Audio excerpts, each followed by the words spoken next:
नमस्कार स्टूडेंट्स, तो आज हम लोग क्लास 8 का जो आपका फर्स्ट चैप्टर है best case was present in the world, इसका क्वेश्चन एंड आंसर सेशन कर रहे हैं और इसका आज ये थर्ड वीडियो है। ठीक है, तो आइए हम लोग क्वेश्चन आंसर को देखने के लिए आप किताब के पास चलते हैं।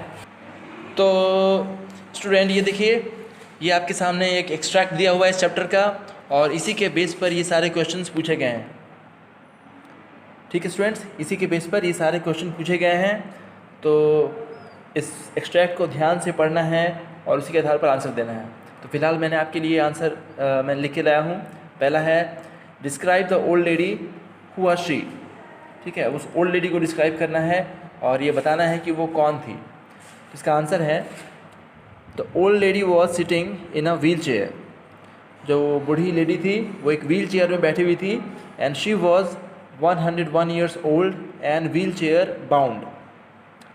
ठीक है, तो वो जो बूढ़ी लेडी थी, ओल्ड लेडी, वो एक व्हील चेयर पर बैठी हुई थी और वो उनकी उम्र 101 ईयर थी, यानी कि 101 साल की थी। एंड वो व्हील चेयर पर ही बैठना उनकी मजबूरी थी and suffering from memory lapses. और वो जो है मेमोरी लैप्स यानी कि भूल जाने की बीमारी से वो ग्रसित थी। और वो कौन थी? तो इसका आंसर है शी वॉज कॉनी मैकपर्सन। ठीक है, वो कॉनी मैकपर्सन था उनका नाम।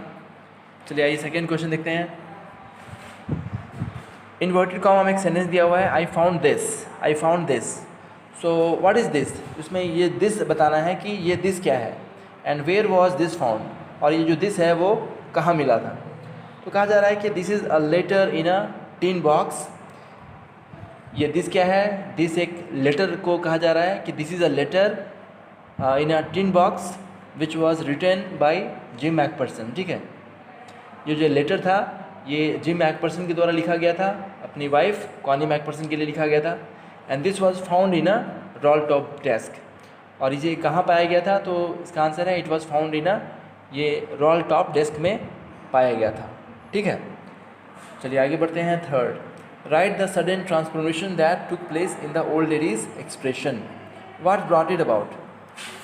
मतलब आपको सडन ट्रांसफॉर्मेशन के बारे में आपको लिखना है जो कि उस लेडी के चेहरे पर उसके एक्सप्रेशन में आया था। ठीक है, वो जो ओल्ड लेडी थी उनके चेहरे के भावों में क्या परिवर्तन, क्या अचानक से क्या परिवर्तन आया था और वो परिवर्तन क्यों आया था, ये बताना है। तो इसका आंसर होगा her eyes lit up with recognition and her face became suffused with a sudden glow of happiness।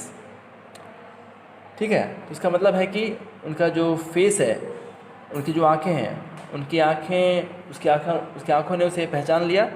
ठीक है,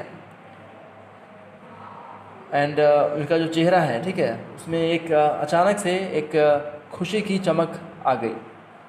तो ये है transformation. And she was dilated that gym had come on Christmas.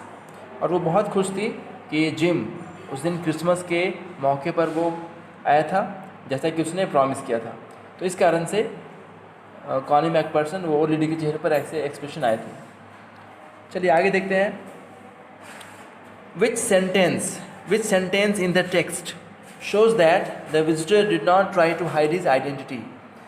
मतलब कि वो कौन सा सेंटेंस है टेक्स्ट में जो कि ये दिखलाता है कि जो विजिटर था उसने अपनी पहचान छुपाने की कोशिश नहीं की। वो कौन सा सेंटेंस है जो हमें बताता है? तो इसका आंसर होगा the sentence I found this, I think it is yours. ये जो सेंटेंस है जो कि ये शो करता है कि जो विजिटर है उसने अपनी पहचान, अपनी आइडेंटिटी छुपाने की कोशिश नहीं की।